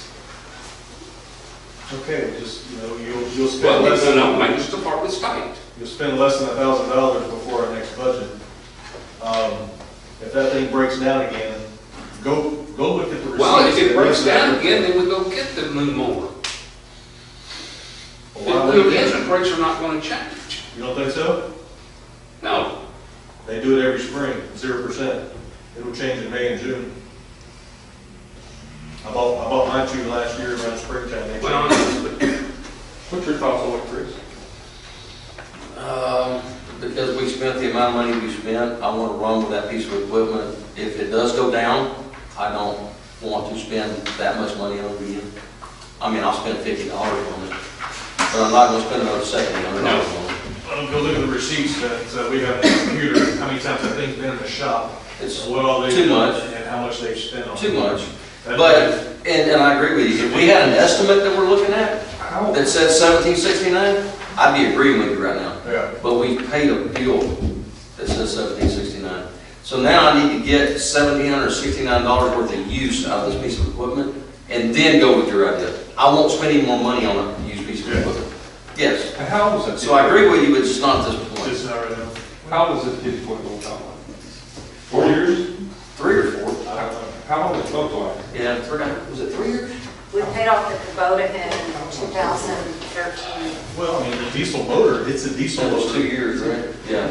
It's fine. The motor itself is good. It's all the parts that make it, the 2012, hydraulics, the sorry, paid it off. gearbox, the seals, this and You that. know, but we got to look at this too. We just had the state in here. We can't burn as a city no more, period. And we're going to be looking at a chipper. or something, or an avenue to get rid of the stuff. Yeah. So, I mean, we gotta weigh all this. Yeah. So anyway, what I just told you is how I feel about it. If we were looking at an estimate for $1,800, Yeah. I'd be agreeing with you. Yeah. But we've paid that bill. I need to get some use out of it first. That's my opinion. That's just my opinion. Yeah. And he leaves. David, Councilman Mullane, what is your thoughts on it? Do we go for it now, or do we wait? 7 months of, if we financed it today, 7 months of 150 would be 1,050 in this budget year. Probably won't kick in until next week or next month. How much do we have to spend?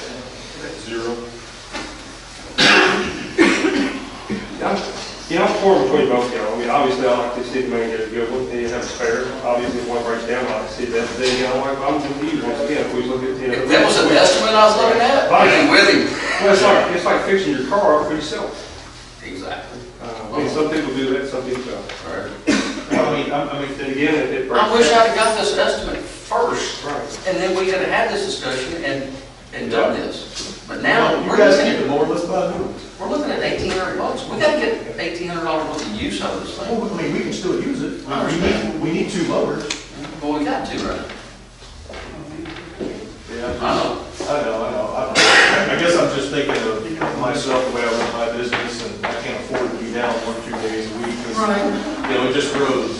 A little different. Yeah, it's A little different with the city. No, he can't afford to be down more than a couple of days during the season. And we've had a lot of water. We're gonna have a good growing season, you watch.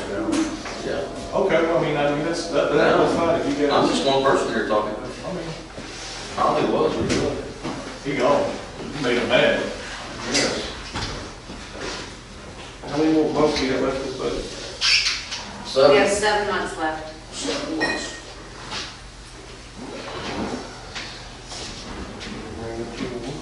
Yeah, that's fine. We can look at it, just run it. Hopefully it lasts. I'm just thinking of my business. It's different. If it doesn't, I think we'll just walk by it. I'm kind of, I'm change it. Yeah, well. They changed it sometime. Everyone's just first one, it's first time, get over What kind of interest rates you normally with? 2.9, 3.9. I think we'll talk about the way the people is. Yeah. We need to. Do the back problem, do the curve problem. Tony, you're up. Tell us what you want to do.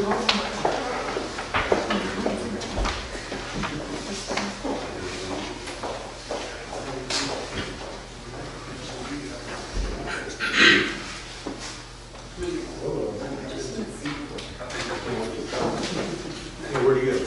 Conley, we're having a meeting, sir.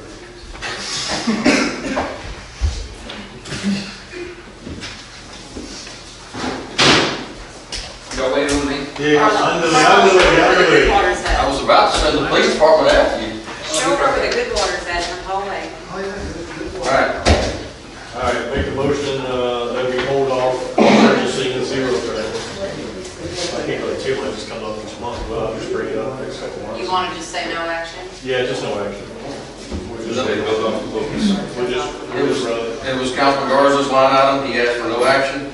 On number 6, no action. You sure you don't want to take it? I'll second that. You don't have to say it. All right. Deliberation, possible action concerning replacing the court clerk copier scanner. Okay, when, 2 years ago, we redid the copier contract, we were able to take the oldest copier out of the police department, move it into the court clerk's office. The police department got the big color copier, and the city offices got a medium-sized copier that just does black and white and staples. In code, the court system does not interface with the old copier that is in the court clerk's office. So she has to come into our office and print out receipts, print out all kind of stuff. She brought her little desktop copier to the office to see if that would work, and it does not interface with that. However, it does interface with the one that's in my office, Elizabeth's office. So my proposal is to get another one just like that, because they also scan, and we're starting to scan, or we have been scanning all the documentation. That way she doesn't have to come into my office to scan. It's an additional $138 a month, which the court has in the court's budget under municipal court technology. It comes from the tickets. What line is it? 65130.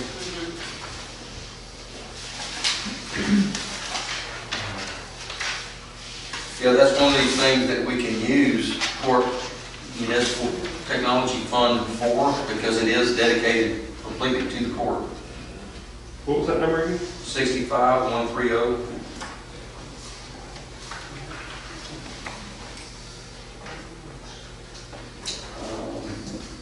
Well, I say that, how much is That's that? a keep you right. $138 a month. Okay, I'm looking back over this. Okay, 65130 is municipal technology fund. There's $552. No, there's not either. How about the one right below it, 5,000? There's only 346. Wait. There's also a carryover. 65131 is the carryover. Yeah. She's got $5,000 there. Yes. The court has $5,000 there. And these are all generated off Off of of tickets. court tickets, so. I'll make a motion we accept the G6 Western Copters County. For $132 a month. She got it in her budget, yeah. I second it. Thank you. Motion on the floor, Councilman Mullane, to accept purchasing, leasing new copier for the court, to be paid for by the Court Technology Fund. Second, Councilman Garza. What I need to include in that. That's it. All right. When you lease those, is it? Hang on just a second. All those in favor of accepting this? Unanimous? Go ahead. Who did the second? When you lease this equipment, is it prepaid? It's got all the It's all All maintenance. maintenance, so they have to come out. All the there ink. for free. Yes. Everything, yeah. Yep. Yeah. We get charged by the number of copies. If we go over a certain number of copies, we hardly ever go over that. Okay. All right, Bill, got any copies for your office? Yay. No, that's good, because I know y'all are running back and forth over each other. And well, that's just it. For me, it's a safety thing because I have to leave this office and travel 2 offices every time I have to go get their Yes. receipts. And that leaves this office with nobody in it and them standing at my window. But it's good exercise. It is good exercise. I exercise over here. Okay. We take 5, we put that. Yeah, what time is it right now? It is 8:15, 5-minute break.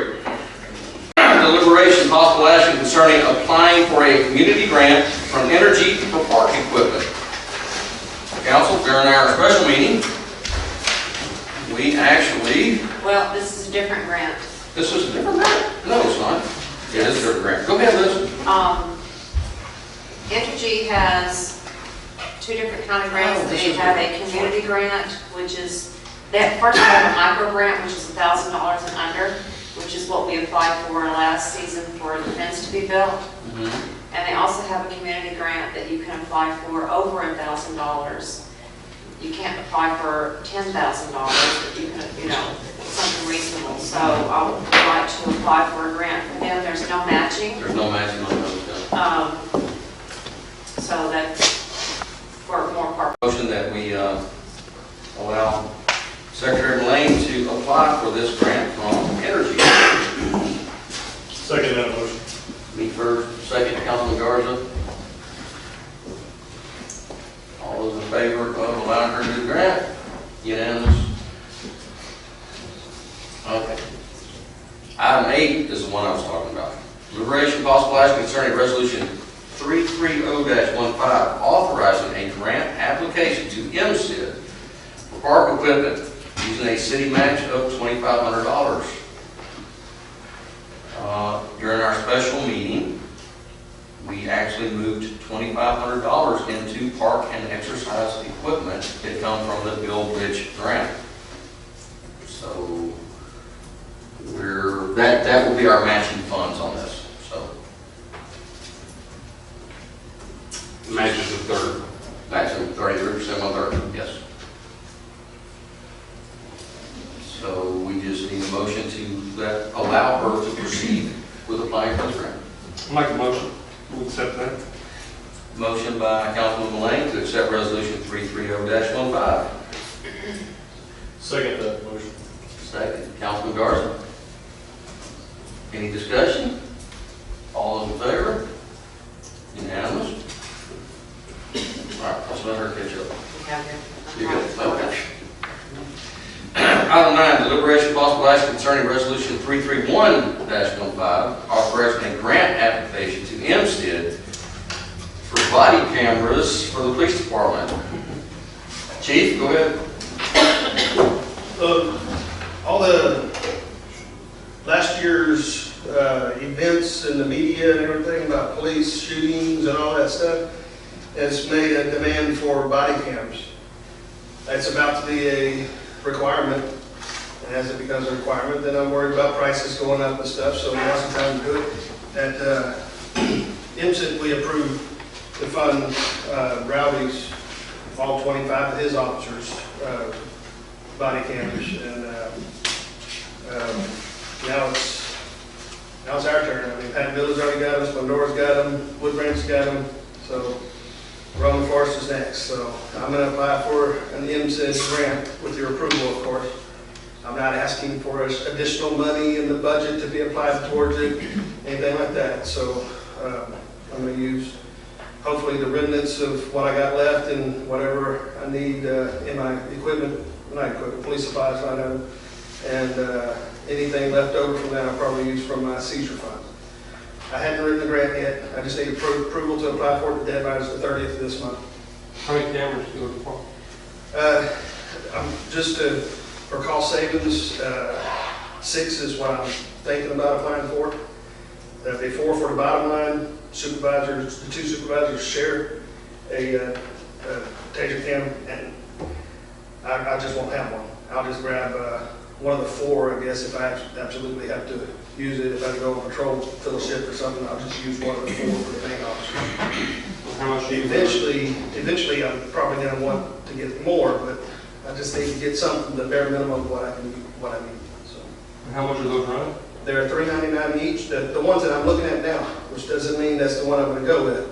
I'm looking at Taser, which is, to me, I think Taser has a good product, and but I'm still exploring others. I got a test model in the field right now, and Evidence.com thinks $15 a month per camera, and the cameras are $3.99 each. So, not to say that's the one I'm going to go with. The one the constable went with was a little bit more expensive, but the reason he went with that one is because they communicate with the onboard in-car camera. I don't think I need to worry with that. I think the body cam standalone is fine for me. Which one you decided on? I haven't decided yet, but What I'm talking about is the waist or... well, the Taser cam, they have 2 different ones. They have the one that you can mount here or somewhere in the vicinity of your body, and then they have another one that has a plug-in that you can stick the main module in your pocket and run it up to your to your sunglasses or to your collar or something like that. That one's $5.99. So that one's. And those come also an accessory of Oakley. Car I don't want to say that yet. Yeah, I don't know about that, but that one's a couple $100 more, so. In lieu of just trying to get them in service, I'll probably just go with the $3.99 one. It depends on how my grant works out and what I have to work with. So what I'm asking for is permission to apply for the grant. And but by no means am I going to ask for any more money. I'll just use what I have. You know, it's going to be about $1,000 a month just monitoring those 6 cameras a year. I'm sorry. Huh? It's going to be $1,000 a year to monitor those 6 cameras. Yeah, $15 a month. Yeah. Times 6. There's 2 options. There's $15 a month for Evidence.com, or buy additional storage space, and I'm still weighing that out. Additional storage space will cost me a one-time fee, and then I just need to stay on top of it and delete video as they get older. But the other option is evidence.com, which is a cloud-based storage system for the video. So I gotta weigh that option too. I won't know how the numbers work out until.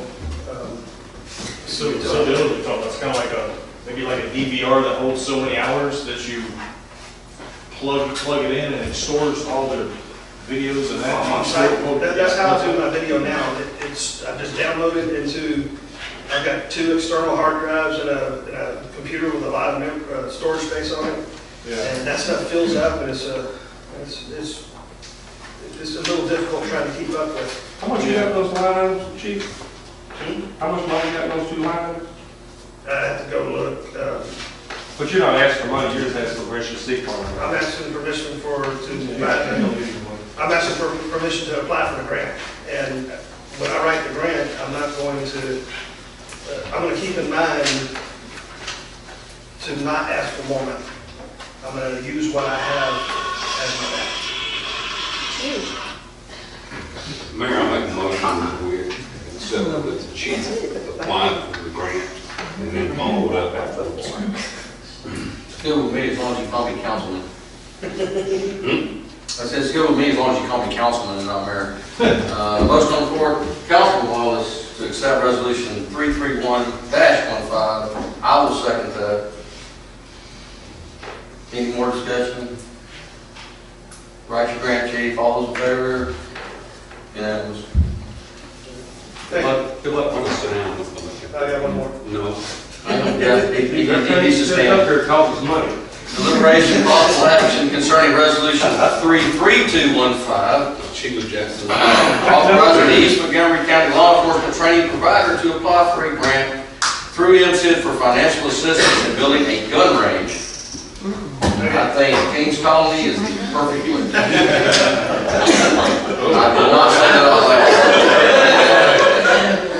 Go ahead. I guess a little backstory on this. We have a school, it's called the East Montgomery County Law Enforcement Training Provider. This school represents 7 agencies, the constable, the 4 municipalities, and the 2 school districts. We have a board required by the state. Jerry Reisner is the chairman, and each one of the chiefs sit on that board or his representative. And we decided to apply for a grant through MSID to help with obtaining a new gun range. Our gun range, who we used to have, belongs to Rowdy personally, and he's selling it, and there's other reasons, but we're not going to be able to use that anymore. We can't use it now, and we're due to qualify in April, so we're going to have to come up with some kind of solution. But all 7 of our agencies need a gun range again. So what our board decided to do was to apply for an MSID grant to help with some funding like rock and stuff to get to it. I've already talked to the county judge, and I'm going to talk to the new tax assessor and try to get some land donated from the tax trust. And then we got dirt. MSID has dirt. We got $1 million worth of dirt we're selling.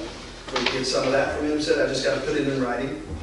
And we just need a few little odds and ends, which each agency is going to going to contribute to. Plus, we charge tuition for school, the attendees, so any money that needs to be put into this is going to come out of that tuition. So we decided we were going to apply for a grant from MSID.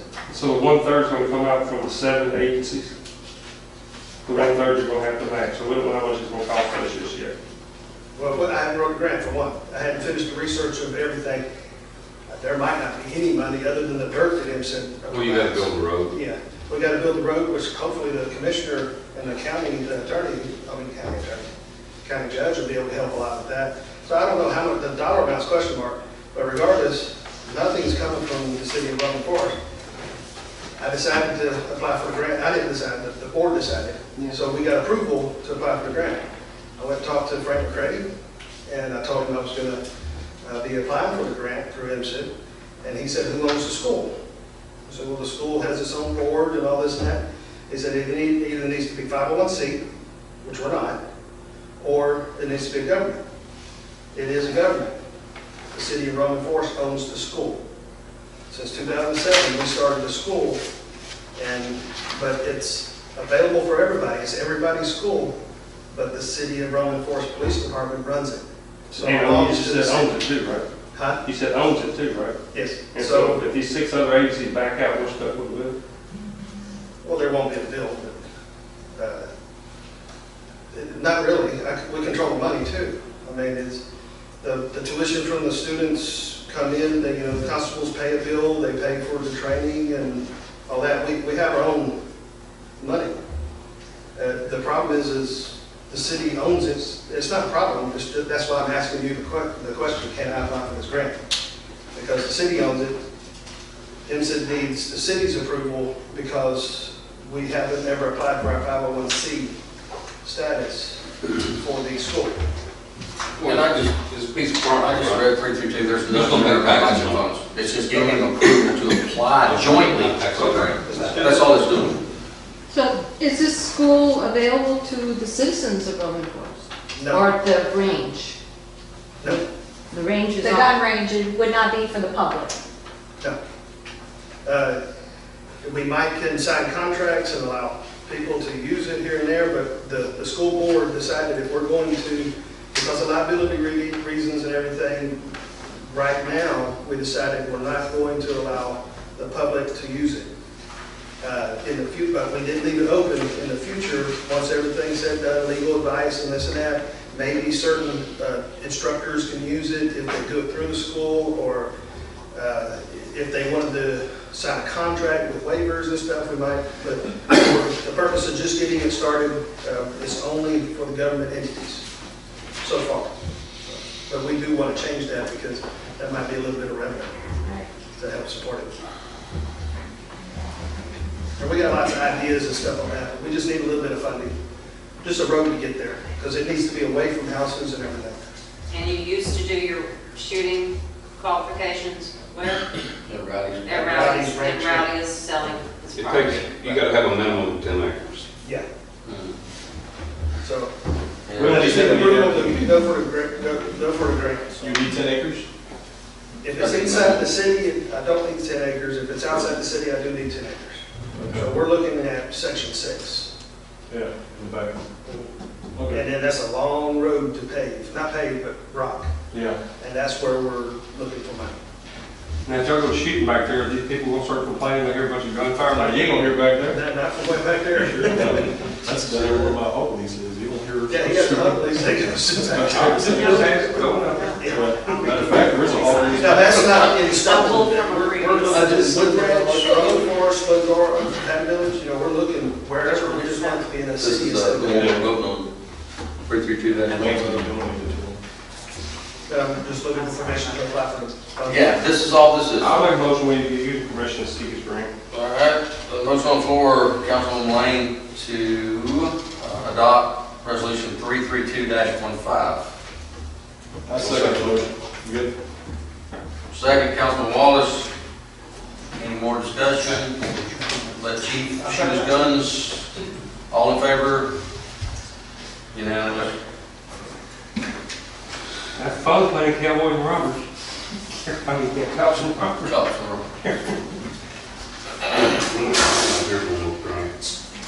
Please go away. Hey, every time he gets up there, it costs $1,000. Okay. Item 11, deliberation, possible action concerning resolution 33315, opposing Senate Bill 343, and any other legislation which would erode the authority of a home rule municipality.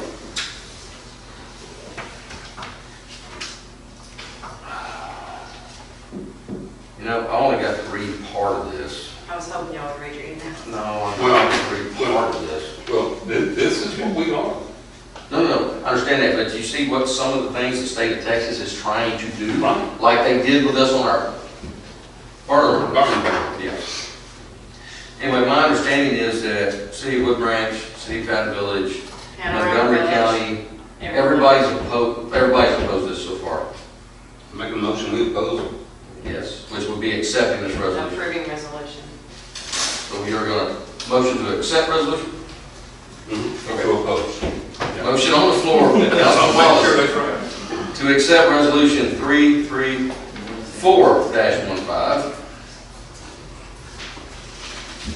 I second it. Second, Councilman Lane. Any more discussion? All those in favor? Unanimous. Item, where do you get these numbers from? Item 13.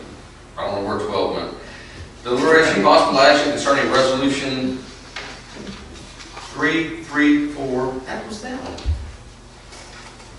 No, this. That's what you did. 333.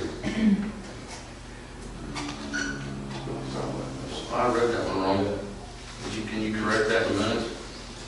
The previous motion was to accept resolution 333. 333-15. I read it as 334. I read it wrong. Okay, Okay. I typed it right. Okay. Deliberation of possible action concerning resolution 334-15 in opposition to a revenue cap and legislative interference with local services.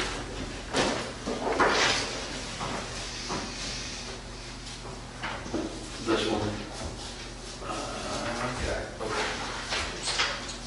This one I don't know if I didn't have time to. This is the same, well, kind of on the same It's the order, same but the thing. state of Texas wants to put a cap on the amount of taxes That we can, that we can collect like a money cap or an ad valorem cap? and round cap. An ad valorem cap, really? Wow, they're gonna save it for them. And all the other cities are voting in opposition of the revenue cap and legislative interference with local services. I'd like a motion to accept G13, opposition of, or approval of 334-15-15. I'll second that. Motion on the floor, Councilman Lane to accept 334-15, seconded by Councilman Wallace. Any more discussion on this? All in favor?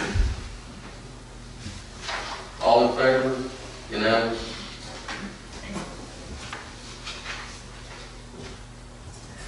Item 14, deliberation of possible action approving the changes to the budget discussed in the budget workshop, which was held on February 18, 2015. And there is also a resolution to go along with that, 335-15, to accept the amended budget as of the changes made in the council workshop. Mayor, we've all been through this and made our agreements, and I make a motion we accept item 14 as written. Okay, motion on the floor, Councilman Wallace, to accept changes made during our budget workshop, February 18, 2015, as written. Second that motion. Second, Councilman Garza. Any more discussion? All in favor? Unanimous? Item 15, deliberation of possible action approving the proposal from Advanced Business Solutions for setting up camera surveillance for the purposes of monitoring the park and pool areas in the amount of $1,484. Okay, the equipment, Liz can tell y'all more about this. The This equipment would be- taken out of here, go This ahead. would be the old equipment hard drive that was taken out of here when we replaced it. And also, it would include the purchase of 4 of these new dome-style cameras that you see above the door frame over there. We already own the DVR and hard drive. We already own the power supply. Let's see, we already have an internet connection down at the pool. And so the total cost would be $1,484. That would include getting the system installed. Now, council, just a little bit on this item right here. I think it's a great thing for us to have security cameras at the pool in case of some fatality or whatever. God hope not, but I think it's good for the city to have and vandalism. We're gonna have it at the new pavilion. And we got the new pavilion coming in. That's what I'm saying, we're gonna have one over there. How many cameras do I have? 4? Well, there's one that's actually gonna be pointing that direction, so while that's being constructed, we have something that's monitoring I think it's the building materials. But you know, once we have the infrastructure there, we just add more cameras. So, yeah, I make a motion we approve the G15 approval of the Advanced Business Solutions setting up space there in the pool. Motion on the floor, Councilman Lane. What he said. Second, Councilman Wallace, to accept bid by Advanced Business Solutions to set up cameras at the park in the amount not to exceed $1,484. Am I right, guys? That's right. Two come from, Say it. what budget line item? Yeah. Infrastructure. Infrastructure, right, guys? Park City improvements. City improvements, 62010.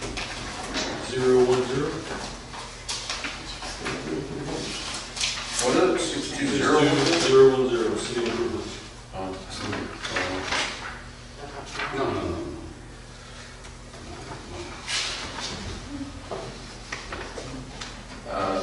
City improvements, is fine, infrastructure, is fine. 62920, Yeah, let's take it out of infrastructure. yeah. We got total money now. Who made the motion? He amends his motion to include taking the money out of 62920. Did you second that, Councilman Wallace? I did. He did, still second, so. Any more discussion? All those in favor? Unanimous. And we get to use some older equipment instead of just throwing it away. Right. Yeah. Item 16, deliberation, possible action concerning revised chapter 9 of the employee handbook as presented. I like it. It's a short and sweet chapter. I like it.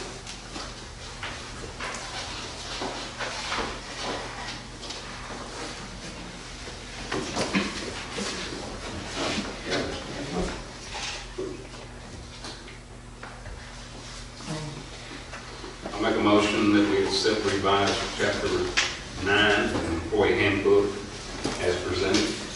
Motion on the floor, Councilman Wallace, to accept chapter 9, employee handbook, revised employee handbook as presented. I'll second that. All those in favor? Unanimous. Items of community interest. Council, y'all first.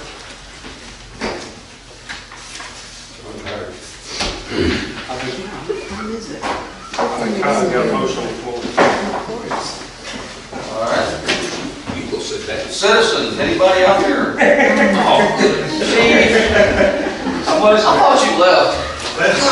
I'm messing with you. It's required that I give this racial profiling report to the mayor, so consider I gave it to you in a February meeting, which is today. It's in your. My February report. Okay. I know, I got it. Is it weird to put it, I should have probably asked to put it on the agenda, but is there any way to note it in the minutes that I turn that into the mayor? Is that items of community interest? Yeah, That's why I presented my racial profiling report. yeah. What is it called? Racial profile report? Yeah, it's required. And I just wanted to tell you that I haven't received RSVPs from you or Eileen, or you, on our, on our officer awards recognition dinner next I'll be month. there. You'll be there, or two, or one? One. One? What about you? My wife doesn't want to see. Do I have to cook? Do I need to ask the boss? Do I have to You cook? don't have to cook, but we're gonna cater, have a cater this time. Yeah, I guess count us in. So two for Chris, Yep. and one for Conley, and then I just need to talk to Eileen. She goes to sit down. All right, anybody else? Okay, city council, request for future agenda items other than what we discussed, because we know what's coming back up. Okay, Councilman Wallace, do I have a motion? I have a motion that we adjourn for the evening. I will second that. All those in favor? This meeting is adjourned at 8:47.